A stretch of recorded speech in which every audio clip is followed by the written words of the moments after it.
Welcome to రాజనీతి.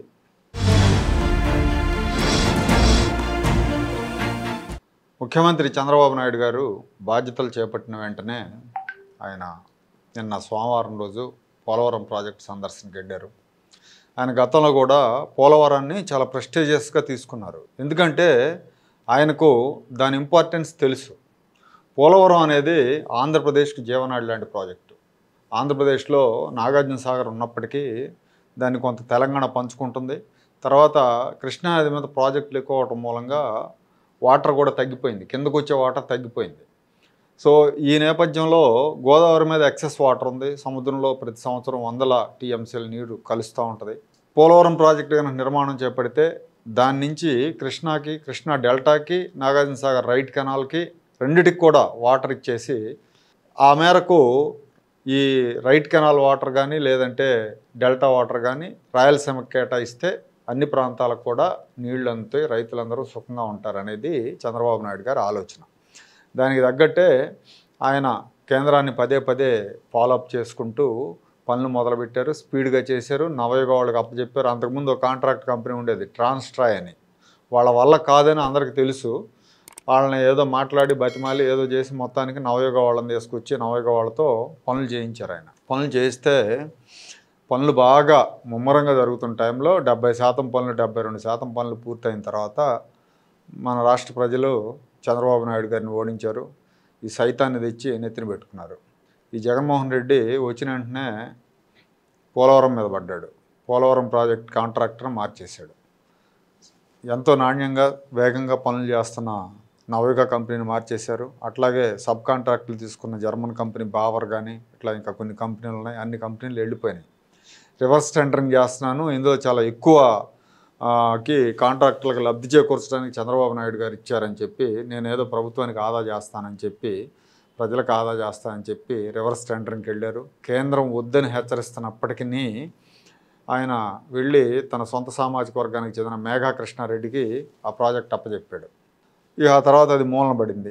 అది ఎట్లా అయింది ఏంటనేది మన అందరికీ తెలిసిందే. గత 2-3 ఏళ్లుగా దాని పరిస్థితి ఏంటి, విదూషకులైన ఇరిగేషన్ మంత్రులు ఏం చెప్పారు దాని గురించి అనేది కూడా అందరం చూసాం. ఇప్పుడు చంద్రబాబు నాయుడు గారు ముఖ్యమంత్రి అయిన తర్వాత ఫస్ట్ ప్రయారిటీ ఫస్ట్ మండేనే ఆయన వెళ్ళారు. అప్పట్లో సోమవారం పోలవరం అని పెట్టేవారు, అట్లాగే సోమవారం పోలవరం అని నిన్న వెళ్ళారు. అక్కడికి వెళ్ళాక ఆ పరిస్థితులన్నీ చూసి ఆయన చాలా ఆవేదన చెందారు. 5 ఏళ్ళు మేము కష్టపడ్డాం, మా కష్టం బూడిద పాలైందని చెప్పి, ఇది అసలు ఇంత ఘోరంగా ఉందేంటి ఇక్కడ పరిస్థితి అని చెప్పి బాధపడ్డారు. ఎట్లా ఉంటుందంటే మామూలుగా ఒక రైతు బాగా పెట్టుబడి పెట్టి పంట పండించి ఇక పంట చేతికి వస్తుంది అనుకున్న టైంలో తుఫాన్ వచ్చి పంటను మొత్తాన్ని కొట్టేస్తే ఎంత మదన పడతాడో ఎంత బాధపడతాడో అంత బాధ నిన్న చంద్రబాబు నాయుడులో కనిపించింది. ఎందుకంటే అసలు ఇప్పుడు ఆ ప్రాజెక్ట్ని ఎలా చేయాలి ఏంటనే దాని మీద ఇరిగేషన్ నిపుణులు కూడా ఏం చెప్పలేకపోతున్నారు. అసలు ఎన్ని రోజుల్లో పూర్తవుతుంది ఏంటనే దాని గురించి కూడా సరైన ఇది లేదు. ఇప్పుడున్న రాష్ట్ర ప్రభుత్వంలో ఉన్న అధికారులు ఎవరికి కూడా దాని గురించి తెలియట్లేదు, దాని గురించి అవగాహనే లేదని చెప్పుకోవాలి. ఆయన అదే అడిగారు, ఈ నష్టానికి బాధ్యత ఎవరిది, నువ్వు బాధ్యత వహిస్తావా లేకపోతే పోయిన సీఎం బాధ్యత వహిస్తాడా అని చెప్పి ఈఎన్సీ నారాయణ రెడ్డిని, అట్లాగే జలవనరుల శాఖ ముఖ్య కార్యదర్శి శశిభూషణ్ కుమార్ని వీళ్ళందరినీ నిలదీస్తే వాళ్ళ దగ్గర సమాధానం లేదు, నీళ్లు నవ్వలేరు. పోనీ ఈ ప్రాజెక్ట్ ఎట్లా మొదలు పెట్టాలి ఏంటి అసలు దీనికి సంబంధించిన వివరాలు చెప్పండి అన్నా కానీ వాళ్ళ దగ్గర లేవు, వివరాలు కూడా లేవు. అసలు పనులు ఎక్కడి నుంచి మొదలు పెట్టాలో తెలియని స్థితిలో వీళ్ళు ఉన్నారు, ఈ అధికారులు ఉన్నారు. ఇప్పుడు దీని మీద మళ్ళీ ఇంకో కమిటీ వేయాలి, పోలవరం ప్రాజెక్ట్ అథారిటీ వాళ్ళతో మాట్లాడాలి, ఇంకో కమిటీ వేసి జాతీయ అంతర్జాతీయ నిపుణులతో ఏం చేయాలి ఏంటనేది ఆలోచించాలి. ఏదేమైనా 4 ఏళ్ళు పడుతుందని చెప్పి చంద్రబాబు నాయుడు గారు చెప్తా ఉన్నారు. సరే సాక్షి వాళ్ళు వైసీపీ నేతలు వాళ్ళు చెప్పేది వాళ్ళు చెప్పుకుంటా ఉన్నారు కానీ ఏంటి చంద్రబాబు హయాంలో జరిగిన పనుల వల్లే నష్టం జరిగిందని చెప్తున్నారు. 4-5 ఏళ్ళుగా వీళ్ళు ఏం చేశారనేది ఎక్కడ చెప్పట్లేదు. ఓ రకంగా చెప్పాలంటే జగన్మోహన్ రెడ్డికి దీని గురించి అవగాహన, అసలు రాష్ట్రం గురించి అవగాహన లేదు అతనికి. అతను ఏదో కోళ్ల ఫారంలో కోళ్ళకు కనుక దాణా వేసినట్టు దాణా వేయటం, కోత కమ్ముతారు చూడండి, ఆ టైపులో జనానికి ఉచితాలని దాణా వేసి వాళ్ళ ఓట్లు దండుకుందాం అనే ఆలోచన కానీ, ఈ రాష్ట్ర భౌగోళిక నైసర్గిక స్వరూపం కానీ ఇక్కడున్న జలవనరులు కానీ వీటి మీద సరైన అవగాహన లేదు. అందుకే అతను పోలవరాన్ని గాలికి వదిలేశారు, రాష్ట్ర ప్రజల భవిష్యత్తును గాలికి వదిలేశాడు, కోట్లాది మంది రైతుల ఆశలను చిదిమేశాడు. అప్పుడు ఆ డయాఫ్రమ్ వాల్ కట్టినప్పుడు ఏదైతే ఇప్పుడు అక్కడ దెబ్బతిన్న డయాఫ్రమ్ వాల్ ఉందో పోలవరంలో, అప్పుడు 470 కోట్లు ఎంత అయింది దాని నిర్మాణానికి. ఇప్పుడు దాన్ని రిపేర్ చేయించాలంటే 440 కోట్లు అవుతుందంట. లేదు కొత్తది కట్టాలంటే 990 కోట్లు అవుతుంది. ఏం చేయాలనే దాని మీద ఇంకా ప్రభుత్వం డెసిషన్ తీసుకోలేదు. అసలు కాంట్రాక్టర్ను మార్చకుండా పనులను యథావిధిగా కేంద్రం సహకారంతో కొనసాగించున్నట్టయితే, జగన్ ప్రభుత్వం కనుక కొనసాగించున్నట్టయితే 2022 డిసెంబర్ నాటికి ఈ ప్రాజెక్ట్ పూర్తయ్యేది. రైతులు హ్యాపీగా ఉండేవాళ్ళు, రాష్ట్రానికి ఆదాయం వచ్చేది. కానీ జగన్మోహన్ రెడ్డి విధ్వంసం చేశాడు. గత ప్రభుత్వం అంటే 2019కి ముందున్న చంద్రబాబు నాయుడు గారి ప్రభుత్వం పోలవరం కోసం 5,000 కోట్లు ఖర్చు పెడితే అది యాక్చువల్గా జాతీయ ప్రాజెక్టు, కేంద్రం నుంచి డబ్బులు రావాలి. అయితే ఆయన స్పీడ్గా పనులు చేసే క్రమంలో భాగంగా రాష్ట్ర ప్రభుత్వం డబ్బులతోటి ఒక 5,000 కోట్లతో పనులు చేశారు. ఆ తర్వాత రీఎంబర్స్ చేసింది కేంద్ర ప్రభుత్వం, 5,000 కోట్లు పంపించింది. కానీ అప్పటికి ఆయన దిగిపోయాడు, ఈ జగన్మోహన్ రెడ్డి వచ్చాడు. ఆ 5,000 కోట్లను పోలవరం నిర్మాణం కోసం వాడకుండా పప్పు బెల్లాలాగా పనిచేసాడండి ఇతను. అంటే ఇతని ప్రయారిటీస్ చూడండి ఎట్లా ఉంటాయి అనేది. ఇప్పుడు ఈ ప్రాజెక్టు గట్టెక్కాలంటే కేంద్రం సహకారం మస్ట్గా కావాలి.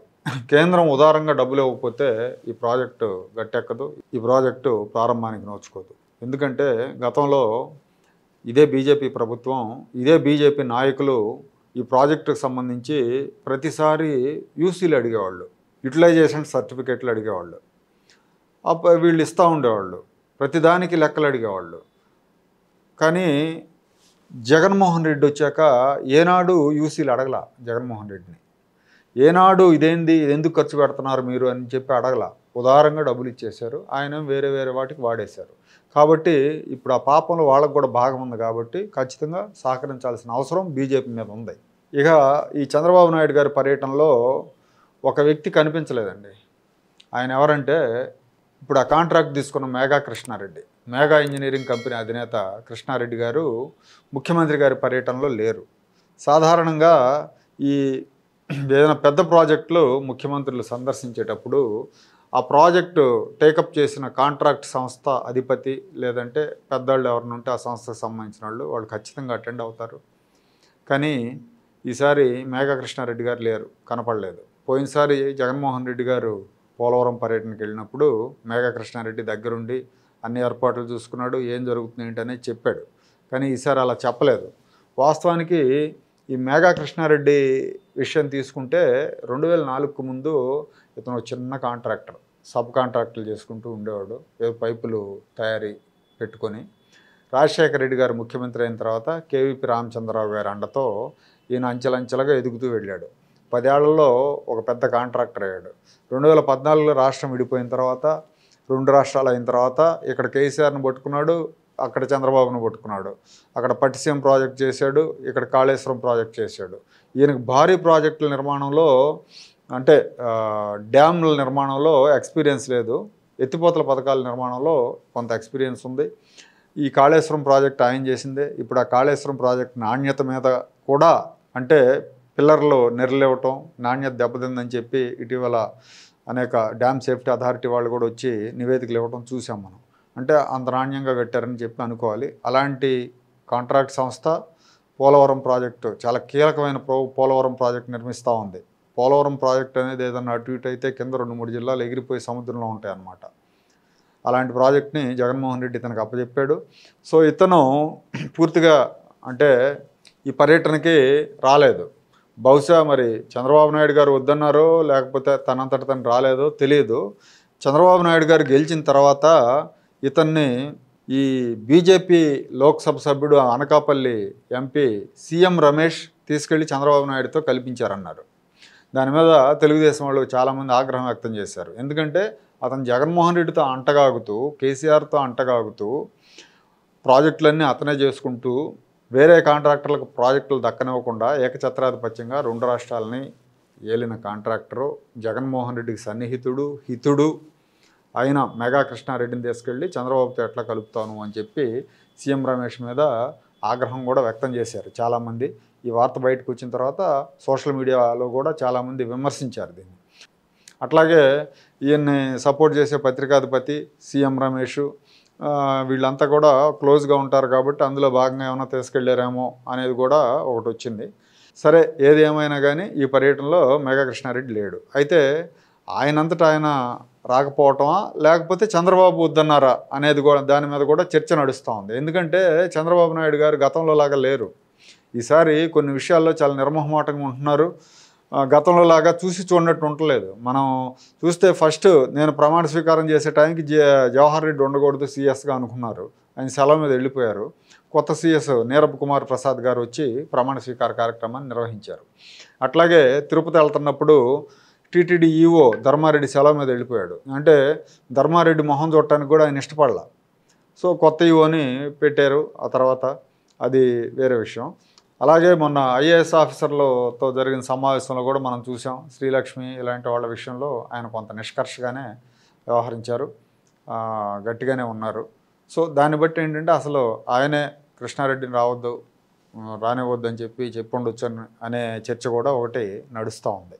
పైగా ఈ పర్యటనలో ఆ కంపెనీ ప్రతినిధులు ఎవరో ఒకరిద్దరు వస్తే వాళ్ళ మీద కూడా ఆయన తీవ్ర ఆగ్రహం వ్యక్తం చేశారు. మీ వల్ల ఇదంతా జరిగిందని చెప్పి కోప్పడ్డారు.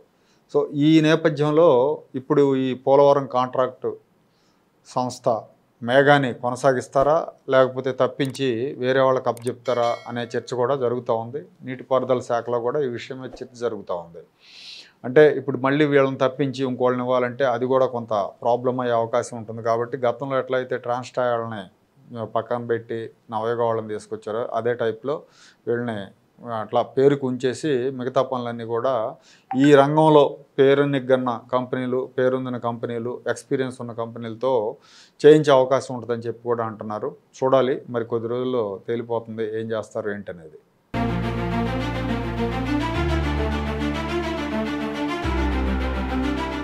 Like, share and subscribe to Rajaniti channel.